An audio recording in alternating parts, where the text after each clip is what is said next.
कबीर का पद है,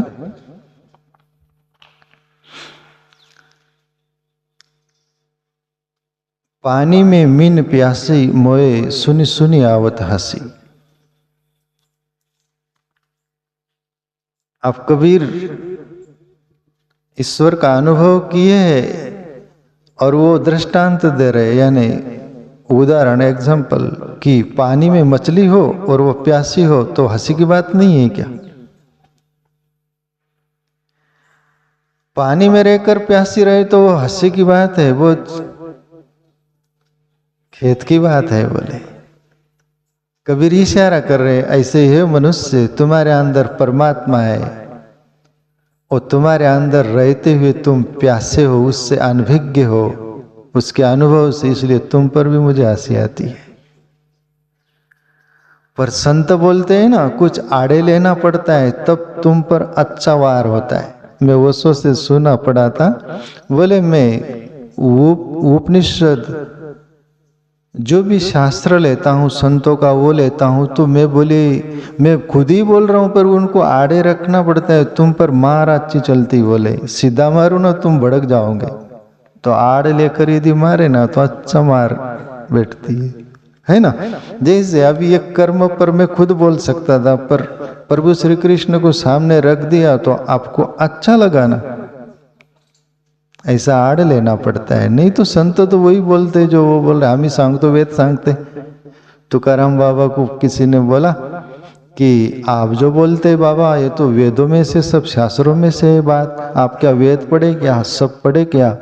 नहीं बोले हम ही सांगतो वेद सांगते। जो वेद में है वही अंदर, वेद किसको बोलते? वेद का अर्थ होता है ज्ञान, प्रकाश, बोध। वेद का अर्थ ज्ञान होता है। तो तुकाराम बाबा के अंदर से हो ज्ञान। एक बार रामकृष्ण परमहंस से भी पूछा गया, आप जो बोलते बाबा सभी वेद शास्त्रों में से ही बोलते हैं, तो आप कहीं इतना वेद शास्त्र पढ़े क्या? रामकृष्ण परमहंस पता नहीं शायद पढ़े थे कि नहीं पढ़े थे, ऐसे बहुत महापुरुष पढ़े नहीं दत्ता वो कबीर साहब बोले कलम से छुओ नहीं, बोले मैं स्कूल का मुंह ही नहीं देखा। बोले तुम तो स्कूल में, मैं तो 2-3 दिन गया दत्ता वो। मास्टर बोले पेंट पहन कर नहीं गया, गरीबी थी, बोले पेंट पहन के आना 2-1 दिन घर वाले को बोला पेंट नहीं लाए, तीसरे दिन में स्कूल गया नहीं, पेंट नहीं। तो मैं भी पढ़ा लिखा नहीं, बाकी अभ्यास बहुत किया हूँ, 3-4 साल लगातार पढ़ा हूँ अकेले, मेरी कुटिया बंद करके, टीचर भी स्टूडेंट भी, ठीक है। कबीर बोले कलम सही छुए नहीं, मैं तो बोली स्कूल ही नहीं गया। और कबीर जो बोलते बड़े बड़े रिसर्च हो रहे उन पर, तुकाराम जो बोल रहे सब रिसर्च हो रहा है, उन पर अभ्यास चल रहा है कि तुकाराम बाबा क्या बोला, कबीर क्या बोला। जो लोगों ने पढ़ा लिखा नहीं वो बोले, पर वो अंदर से निकलता है प्यारे मित्रों, सब है ना। रामकृष्ण परमहंस को बोले कि आप पढ़े लिखे नहीं, फिर भी ये सब वेदों की शास्त्रों की दुनिया भर के ऐसे ज्ञान बोलते हैं। बोले अंदर से वेद हुआ है, वो प्रकाश हुआ है, वो प्रगटा है। और सभी शास्त्र किसके कहां से निकले? मैं प्रश्न पूछता हूं आपको, क्या बारिश होती हुई से आकाश से गिरे कि झाड़ पेड़ से निकले कि जमीन से निकले, कहां से निकले? मेरा क्वेश्चन आंसर दो, बोलिए, जोर से बोलो, जय माता जी करो। वेद शास्त्र सभी कुछ कहां से निकला? मैं पूछ रहा हूं, ईमानदारी से बोलो, बेईमानी से मत बोलो। तो तुम्हारे अंदर से क्यों नहीं निकल रहा? दिमाग से तो खराब निकलता है का? विवेक कहां से आया? बहुत सारा प्रश्न पूछूंगा, आप उत्तर नहीं दे पाऊंगे, इसलिए न बोलना ही ठीक है। आत्मा पर से निकला, तुम्हारी आत्मा में से क्यों नहीं निकल रहा है? भावार्थ नहीं किया, इसकी जगह ये बोलो हमने अनुभव नहीं किया, बस बात खत्म हो गई। हमने उस सत्य का अनुभव नहीं किया। अंदर प्यारे मित्रों एक खोपड़ी जो बोलते हैं ना, कौन बोला ये? वसंत भाई, खोपड़ी हम 12 खोपड़ी को जानते पर ये 13 खोपड़ी को नहीं जानते। 12 खोपड़ी का अर्थ होता है जो बार बार घूमने वाली, बार बार विचारने वाली। 13 खोपड़ी का अर्थ होता है जो तेरे अंदर है, उसको 13 खोपड़ी बोलते हैं।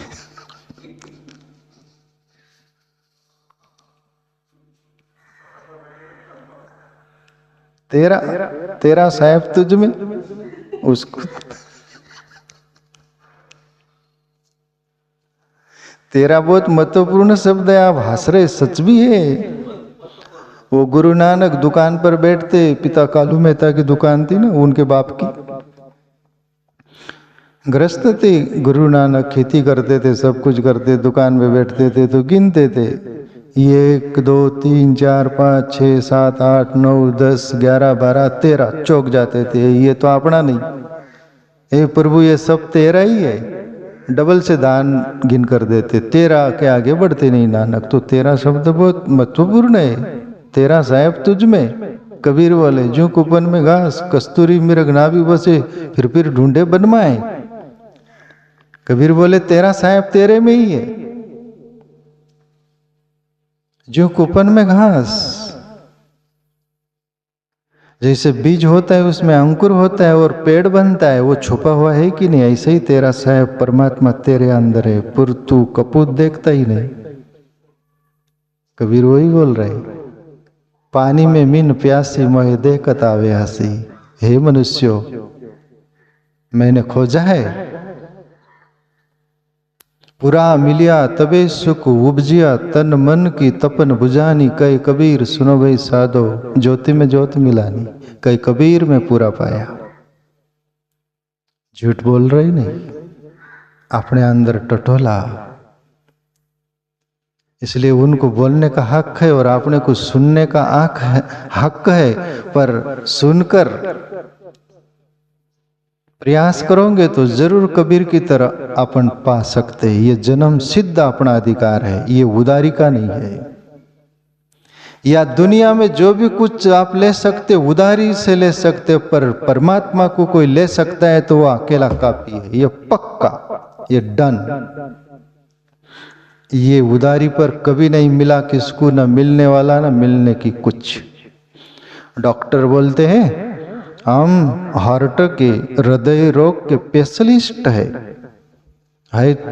और गीता पढ़े सुने वो तो बोले, ईश्वर सर्वभूतानां हृदय से अर्जुन तिष्ठति, ब्राह्मण सर्वभूतानि यंत्र रूढ़ानि माये। अर्जुन, वो परमात्मा सबके हृदय में रहता है। फिर ये डॉक्टर बोलते गलत।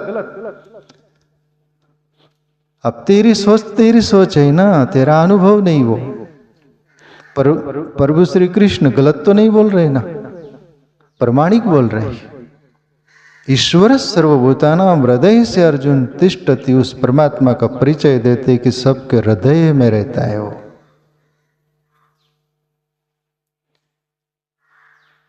ये आंखों से दिखता नहीं हो, जरूर ये आंख से घटना जरूर घटती है। ये आंख जो देख रही ना, इसमें वो चक्षु है जो बाह्य जगत देखता है। आपको नींद भी आती है तो आंख के ऊपर चढ़ने लगती है। ऐसे अपन बेटे भी आपको नींद आएंगे तो आप ऐसे ऐसे आंख करोगे, ऊपर ऊपर आंख जाएंगी, जाती कि नहीं? अरे प्रयोग देखते हैं अपन, पर मानते भी नहीं, सोचते भी नहीं उसके बारे में कुछ नहीं, जीते बेहोश। नींद आने लगती है तो आंख के ऊपर ऐसे ऐसे करने लगते हैं, और किसी किसी की आंखें सफेद हो जाती, ऊपर हो जाती हो। और नींद में आपको भान रहता है क्या? मैं कौन, मेरा कौन, क्या ऐसा कुछ रहता है क्या? कुछ भी नहीं रहता। साधारण नींद में एक घटना घटती और ध्यान करते तब ये दोनों आंखें ये आज्ञा चक्र में ऊपर स्थिर की जाती हैं होश में, और वो आंखें तीसरे नेत्र पर स्थिर हो जाती, और वहाँ एक छेद है, वो बहुत अभ्यास से खुल जाता है। फिर अंदर का जगत दिखाई देता है, फिर हृदय में ईश्वर रहने वाली वो ज्योत दिखाई देती है। ये प्रक्रिया से गुजरना पड़ेगा। कबीर बोले, पानी में मीन प्यासी मोहे सुनी सुनी आवत हासी, आत्म ज्ञान बिन नर भटके, कोई मथुरा कोई काशी।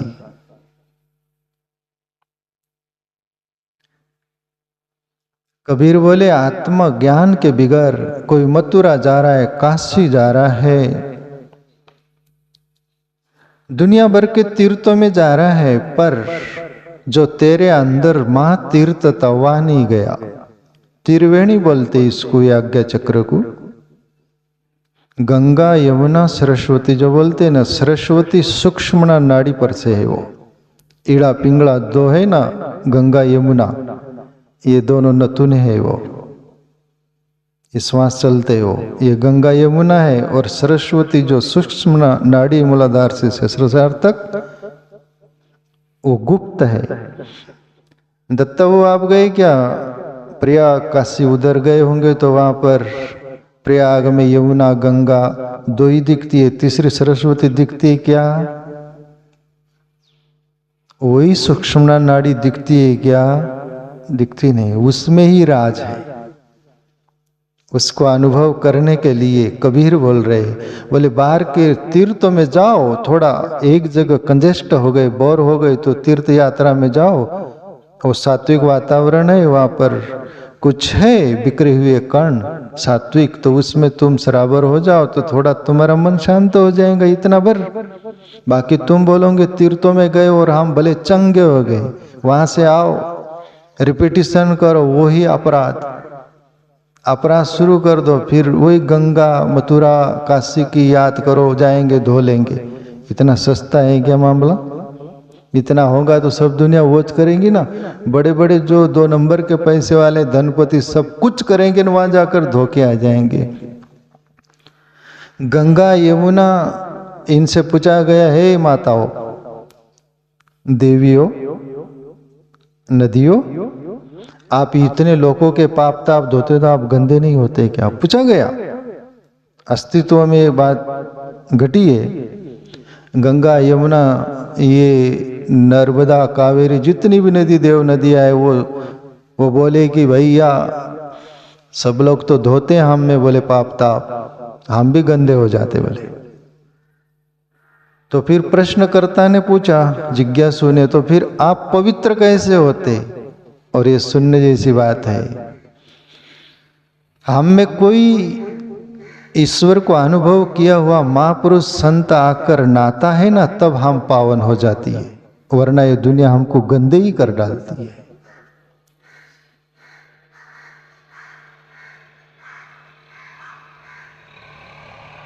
कोई महापुरुष हम में पैर रखता है, हमें डुबकी लगता है, तब हम पावन हो जाती है। अब ये महापुरुष कौन से तीर्थों में नहाया? मैं वशो को पढ़ा था, वशो बोलते थे जब सभा में आते थे वो सत्संग के लिए, तब कभी कभी ये शब्द बोला करते थे। वो मैंने सुना भी है, पढ़ा भी है। बोले मैं तुम्हारे बीच आता हूँ तो मैं रोज नहा कर आता हूँ। अब वशो तो इतने क्लीन व्यक्ति थे, वो क्या नहाते नहीं होंगे क्या? आप सोचोगे नहा कर आता हूं मतलब ये आदमी क्या गंदा रहता है? और जो बोल रहे वो समझने का, खग ही जाने खग की वास्या, आप नहीं समझ पाओगे। पर वो सो ये बोलते थे कि मैं ईश्वर में नहा के आता हूं, मैं डुबकी लगा के आता हूं परमात्मा में, तब तुम्हारे सामने ये बोलता हूं। वो ईश्वर का प्रसाद तुम में बिखेरता हूं, मैं भी कहीं नहा के आता हूं। तो ऐसे महापुरुष कबीर हो, कोई भी दुनिया का महापुरुष हो, ईश्वर को अनुभव कर लिया, उससे तीर्थ भी पावन होते हैं, उनको कहीं और जाने की जरूरत नहीं। इसलिए बोला गया, एक बेटे पूरा एक घूमे सूरा। सूरा उसको बोलते जो फटका भी मिल गया किधर तो कोई बात नहीं, गाली दे दिया, अपमान कर दिया, खाने को रुके सूखे टुकड़े मिले, कुछ भी मिले, कहीं सोने को मिल गया, सब फटका फुटकी खाकर वो सूरा फिरता है। बोले पर एक बेटे पूरा, कहीं कबीर में पूरा पाया। अब कहाँ जाए, किधर जाए? तो कबीर साहब बोल रहे, आत्मज्ञान बिन नर भटके, कोई मथुरा कोई काशी, जैसे मृग नाभि कस्तूरी वन वन फिरत उदासी। मृग जो होता है उसके नाभि में ही कस्तूरी रहती, वहां से ही बास आता है, पर जंगल जंगल फिरता है कि बास कहां से आ रही? नाभि में कस्तूरी है, वहीं से वास आ रही, वो सोचता है कि कहीं और वनस्पति से आ रही, किधर आ रही, उधर भागता है भागता है। अपन भी इस दुनिया में बस मृग की तरह ही अपना जीवन है, कबीर साहब बोल रहे। आज तक अपन सोचते कि यहाँ सुख मिलेगा वहां सुख मिलेगा। तुकाराम बाबा का भी एक अभंग है, दत्ता कैकाड़ी बाबा हुए 65 साल की उम्र में 21 कीर्तन की एक कैसेट है अपने पास पड़ी है अभी, वो कैसेट एक की कीर्तन की कैसेट है उनकी। उसमें उन्होंने अभंग लिया तो तुकाराम बाबा का, सुका लागी सी करी तड़मड़ पंडरी सी जाए एक वेला, ये तुकाराम बाबा का है। बोले हे मनुष्य, तुम सुख के लिए तड़मड़ करते हो तो परमात्मा के शरण में एक बार जाओ, वहीं सुख मिलेगा, सच्चा आनंद मिलेगा, परमानंद मिलेगा। बाकी सुखा लागी सी करी तड़मर दुनिया में जाओ आप, आज तक जो भी सुख खोजा वो पूरा हो गया हमारे से। मारी चोच निकल गई रुई, सिर धुनी धुनी पछताए, भजन बिना वाव रे हीरो सो जन्म गवाए। तोता प्यारे और सिंबल का डोड़ा होता है, उसमें मारता है चोच की फल है सुस्वादु, अंदर रुई निकलती कपास, सिर ठोक लेता है। अपन ऐसे ही सब दूर सुख खोजते, किसी को आज तक सुख नहीं मिला, सभी तड़मड़ चालू है। पर उसको मिटाना हो, तेरा है तेरे पास और है सबे अंधेरा। कभी भी मनुष्य निकट जो रहता है ना, उसकी फिक्र नहीं करता, उसकी कद्र नहीं करता, उसके बारे में कभी भी नहीं सोचता, इसलिए उसका सत्यानाश होता है।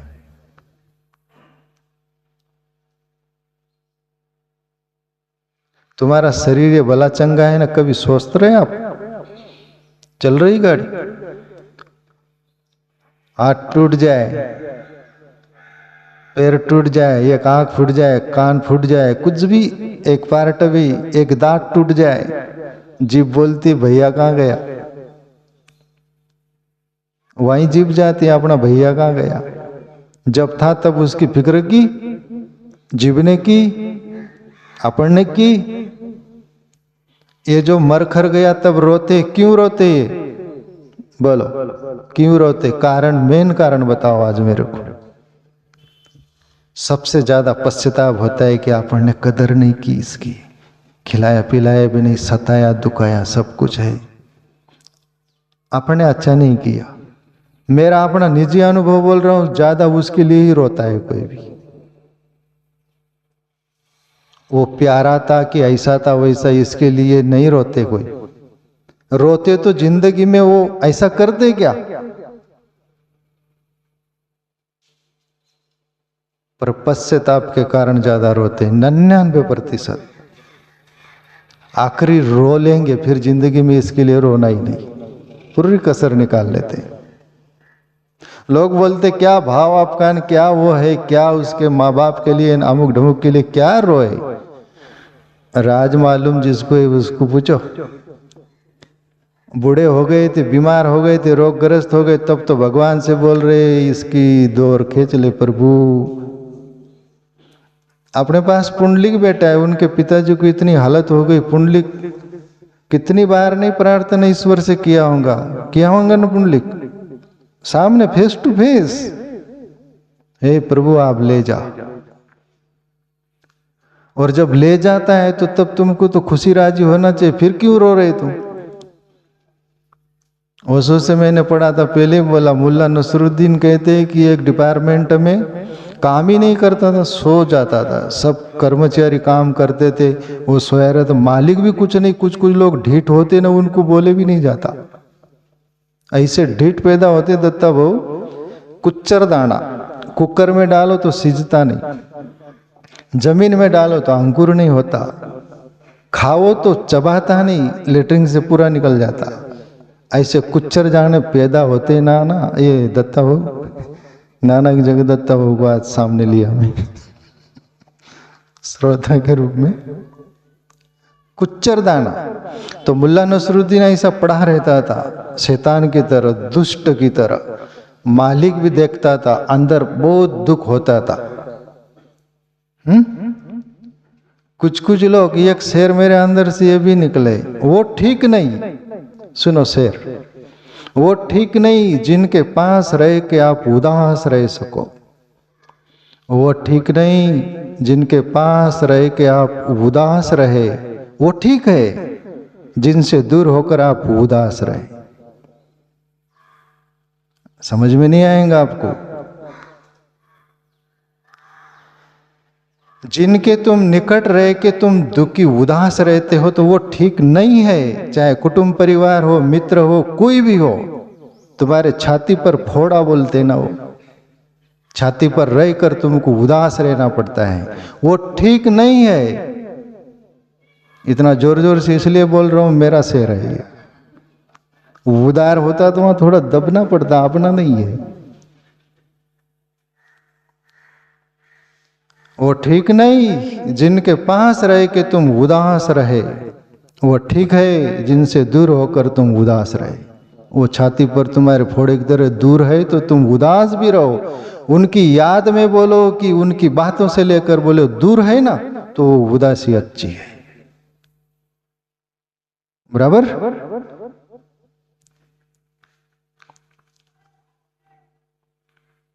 तो मुल्ला नसरुद्दीन छाती पर फोड़े था, मालिक का भी सब वो काम काज करने वाले डिपार्टमेंट के। तो एक दिन मुल्ला नसरुद्दीन, कोई भी बात की हद होती, मुल्ला नसरुद्दीन को लगा अपन नालायक के आदमी है और क्यों ना रिटायरमेंट का अलाउंस कर दे। मुल्ला नसरुद्दीन ने रिटायर का अलाउंस कर दिया। मालिक भी खुश हुआ, अंदर से सब कर्मचारी की बला टलेंगे। आप कोई भी बला हो तो वो टले तो अंदर से बहुत राज्य खुश होता है कि नहीं? व्यक्ति बला को कौन पालना चाहता है, कौन रखना चाहता है, कौन संभालना चाहता है? बोलो बोलो ना यार, इतना क्या कंजूस हो तुम?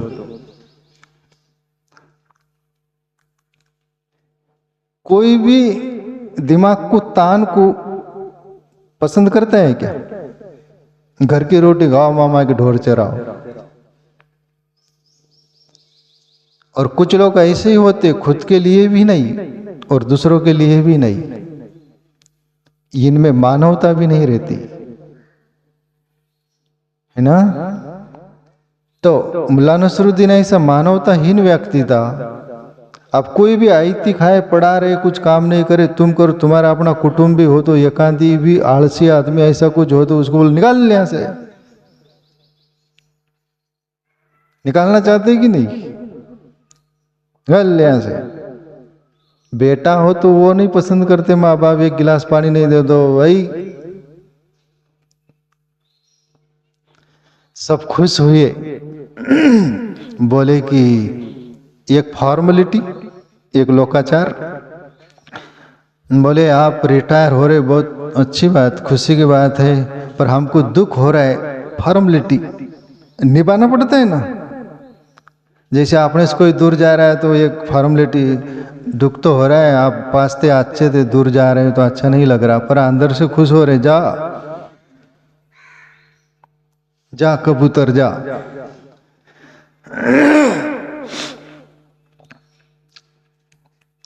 उत्सव मनाया गया, भंडारा कार्यक्रम रखा गया, संगीत का सब कुछ। मुल्ला नसरुद्दीन को एक कुर्सी पर बैठा दिया गया, फुलहार डाले गले में, कपड़े, सब कुछ। जिंदगी में मुल्ला नसरुद्दीन का कभी स्वागत किए नहीं थे, पर बला टल रही है तो खुशी में टालो इसको। मुल्ला नसरुद्दीन देख रहा, कुछ कुछ लोग फॉर्मेलिटी आंसू भी बहा रहे, तो वो देखा एकदम मोड़ में वो उत्सव आया। मुल्ला नसरुद्दीन कुर्सी से उठ के खड़ा हो गया, बोले माफ करना, मुझे तो मालूम ही नहीं था। ये बोले आप लोगों के अंदर दिल में मेरे प्रति इतना प्रेम, आत्मीयता, और मैं रिटायर हो रहा हूं तो आप इतना रो रहे हैं, जैसे इतना उत्सव कर रहे, भंडारा कर रहे। बोले मैं आपका प्रेम देखा, मैं अब रिटायर नहीं होना चाहता। बोले तब सब सिर ठोक लिए, सत्यानाश हो तेरा, सब पानी फिर गया करे किराए पर। उसको बोले सब मिलकर भैया आप रिटायर हो जा। ऐसे ही जिंदगी में तुम्हारे अपने मर खर जाते ना, अपन जिंदगी रोलते ना, ऐसी अवस्था जा बाप। और वही प्रकट हो जाए तो तुम बोलेंगे ये क्या हुआ।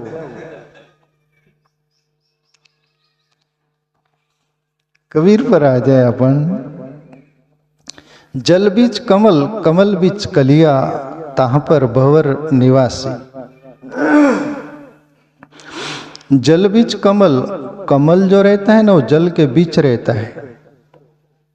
और जिंदगी ये दुनिया में अपन जब सब रहते हैं ना, तो ये दुनिया में वैसे ही रहो जैसे जल में कमल रहता है। जड़ अंदर कीचड़ में फंसाता है, पानी वहीं से लेता है, रस वहीं से लेता है, अपना कमल खिलाता है और एक पानी की बूंद भी आने नहीं देता ऊपर। ऐसे ही तुम अपनी ये दुनिया में रहना है, प्रेम नगर में रहनी हमारी भली बन ऐसा बुरी में। ये दुनिया झाड़ और झाकर उलझ उलझ कर मर जाना, रहना नहीं देश बेगाना। कबीर बोले उलझ उलझ, यहाँ से जैसे वो उल्टे काटे का पेड़ होते हैं ना, अपना ऊपर न कपड़ा होता है, एक डाल में फंसा, वहां से निकालो दूसरी जगह फंस जाता है। ऐसे ही दुनिया में अपन फंसा फंसी का खेल है, सब कहीं से निकल नहीं पाते। तो ऐसे कमलवत जीवन जीना इस दुनिया में। कबीर साहब बोल रहे, जल बिच कमल, कमल बिच कलिया, ताहाँ पर भंवर निवासी। भंवरे में दो प्रकार होते हैं ना, एक भंवरा जहाँ कर कलिया पर बैठा रहता है और मकरंद लेता है, और शाम हुई कि वो उड़ जाता है वहां से मकरंद लेके। ऐसे ये दुनिया का रस जो है, जिंदगी जीने के लिए सब कुछ तुम उसका वापरो, यूज करो, पर वहां से हटकर डिस्टेंस बना के रखो। भंवरे दो प्रकार के होते, एक पिंडला करता है, एक खट्टा, और कौन सी फैक्ट्री में ले जाता है। ये भंवरा फूल पर बैठने वाला उस भंवरे को बोले, भैया ये करता क्या है, कौन सी मिल फैक्ट्री तेरी, कहाँ ले जाता है मटेरियल। बोला अपना धंधा यही है। कुछ फाजिल लोग ऐसे ही होते। फाजिल शब्द देख अच्छा नहीं, फाजिल दत्ताऊ मालूम है किसको बोलते, किसको बोलते फाजिल? ये अपने बापू का शब्द है यार। मैं बापू के पास रहा है ना, बापू का आ गया, मैं क्या करूं। बापू बोलते तेरे फाजिल है वो, हैं?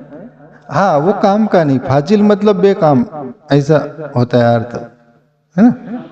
रिक्कामा रिक्कामा डोका भूता जगर, रिक्कामा को फाजिल बोलते हैं। अरे फाजिल है वो, यानी बेकार।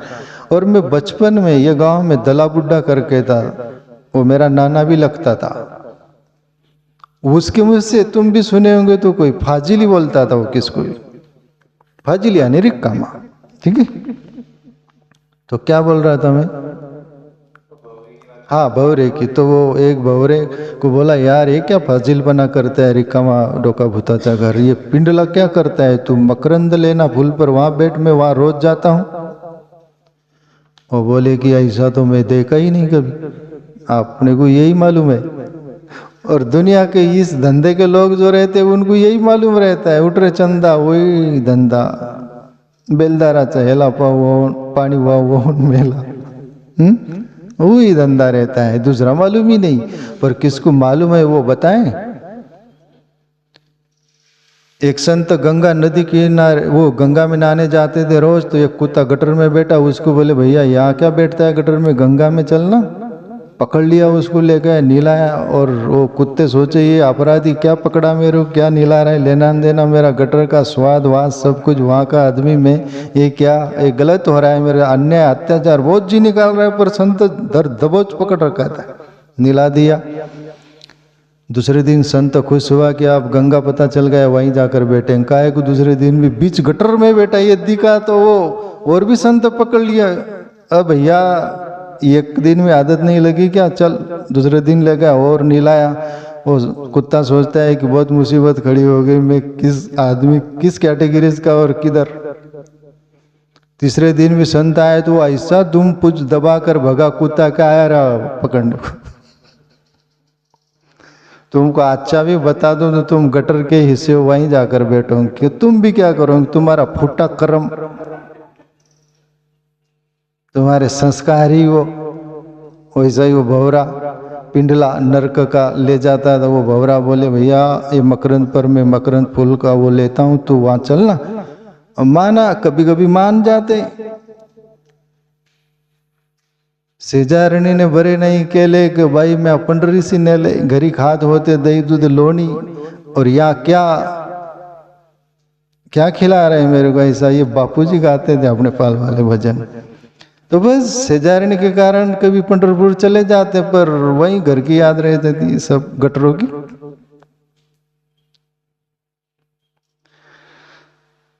मान गया वो भौरा, चल बोला तेरा कौन सी दुनिया है। गए तो उस मकरंद फूल पर बैठ गया। अब ये भौरा चतुर था, उस भौरे पर वो फूल की कलियों पर बैठकर, शाम हुए ना, शाम को कलियां सिकुड़ जाती है ना, बंद हो जाती।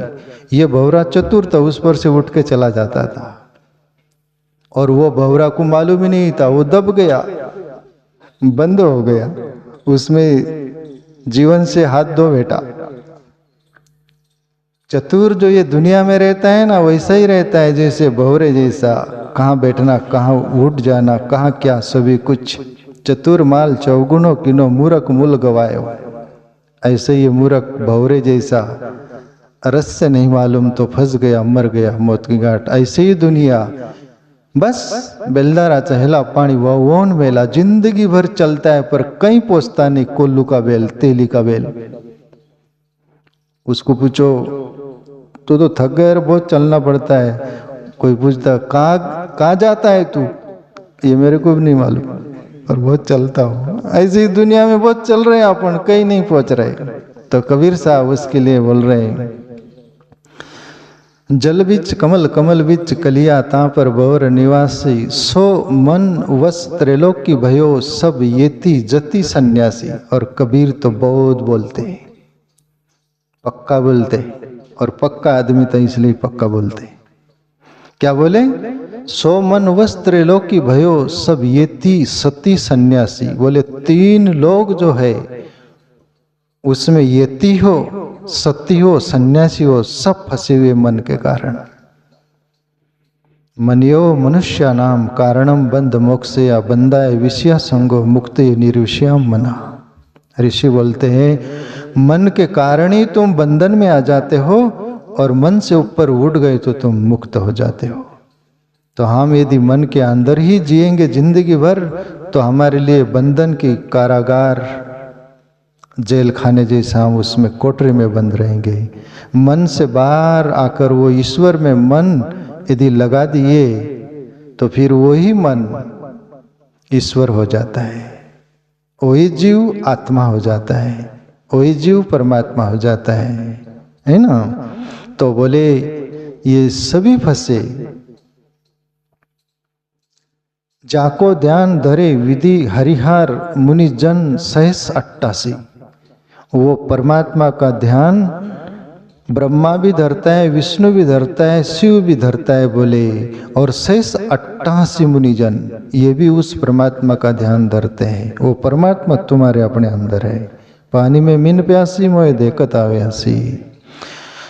सो तेरे घट माही विराजे, परम पुरुष अविनाशी। बोले वही परम पुरुष अविनाशी, जिसका विनाश नहीं हो सकता, नाश नहीं हो सकता, जिसका ध्यान ब्रह्मा विष्णु महेश 88,000 ऋषि मुनि वो ध्यान धरते, वही सो तेरे घट माही विराजे, परम पुरुष अविनाशी। वो परम पुरुष अविनाशी तुम्हारे अपने अंदर विराजते, उसको टटोलो, खोजो।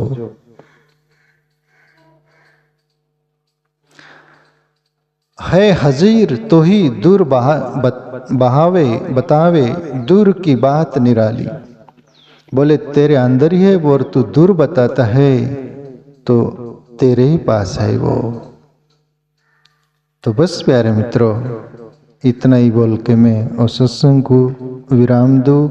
आप खुश रहना, प्रसन्न रहना, और ईश्वर को अपने अंदर खोजने के लिए ध्यान करना, मेडिटेशन या आज्ञा चक्र में आके स्थिर कर थोड़ा बैठना, विचार चले चलने देना, मन भागे भागने देना, जो भी कुछ होए देखते रहना। आप देखने वाले दृष्टा रहना।